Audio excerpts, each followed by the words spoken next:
Nanindigan naman ng palasyo na nananatili ang kredibilidad ng Independent Commission for Infrastructure o ICI kasunod ng pagbibitiw ni Commissioner Rogelio Babe Singson. Napapabalita rin na may mga sunod-sunod pang magbibitiw dahil sa frustrations tulad ng kakulangan ng pondo at ngipin ng komisyon. Pero nilinaw na nga po ni dating PNP Chief Azurin na hindi po siya ang susunod na magre-resign. O kaugnay po ng mga balitang ito, magkakasama natin Palace Press Officer Undersecretary Claire Castro. Magandang tanghali po sa inyo, Yusek Claire. Salamat po sa oras. Yes, good afternoon, Sherry, at sa lahat ng mga kababayan natin na nanonood sa inyong programa. Ano po ang pahayag, reaksyon ng palasyo ukol nga po dito sa pagbibitiw ni ICI Commissioner Babe Singson at ang kanyang mga nasabi na frustrations? Unang-una, nagpapasalamat po tayo sa ginampanan po ni Secretary Babe Singson na siya po ay talagang magaling na isang opisyal, mapagkakatiwalaan at alam naman natin na malinis ang kanyang records pagdating sa mga kanyang trabaho. So, kinalulungkot nga po na hindi nakakayanin ang kanyang kalusugan at siya nagrereklamo patungkol sa kanyang kalusugan at nakakalungkot po yun. But still, nagpapasalamat po tayo sa kanya.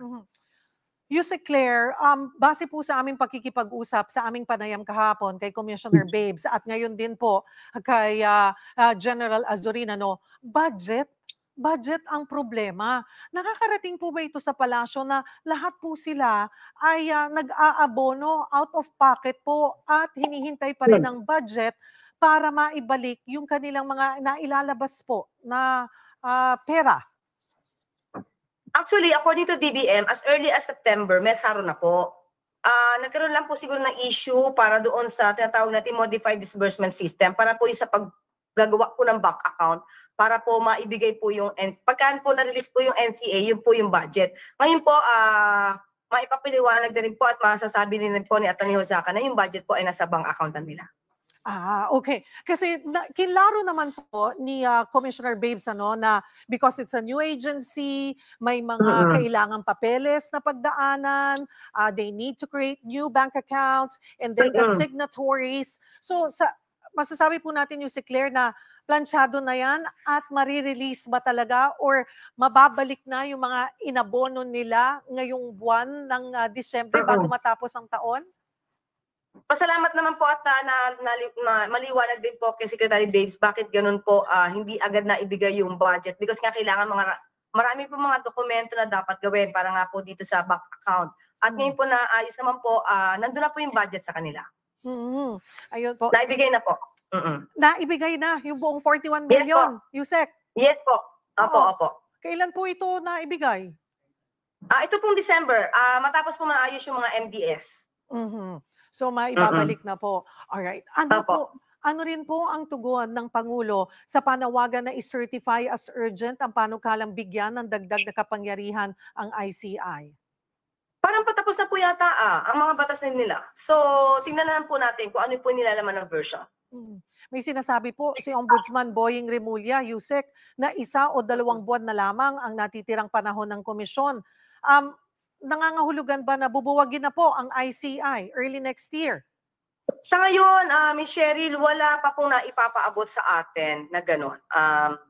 Tingnan po natin, wala pa po talaga sa atin napapaabot.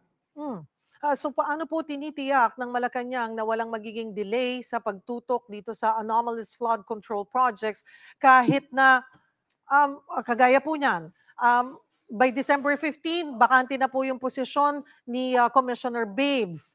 Tapos, though, yung isang malaking issue na budget, sabi nyo nga po, nasa komisyon na yung 41 million pesos. Pero yung itong sinasabi ni Ombudsman Boying na 1 to 2 months, na hindi rin alam po ni General Azurin, paano po kaya mapapanatili na mataas ang moral ng ICI? Nakikita naman po, kahit po ang Pangulo mismo nagre-report kung ano po ang update, dahil tutok po mismo ang Pangulo dito, hindi po to pababayaan ng Pangulo. Gusto niya po, di ba, sinabi niya rin at pangako niya, sinimula niya to at siya din po ang magtatapos ito. Gusto niya po talaga na mawakasan itong issue na to para mapanagot ang lahat ng sangkot.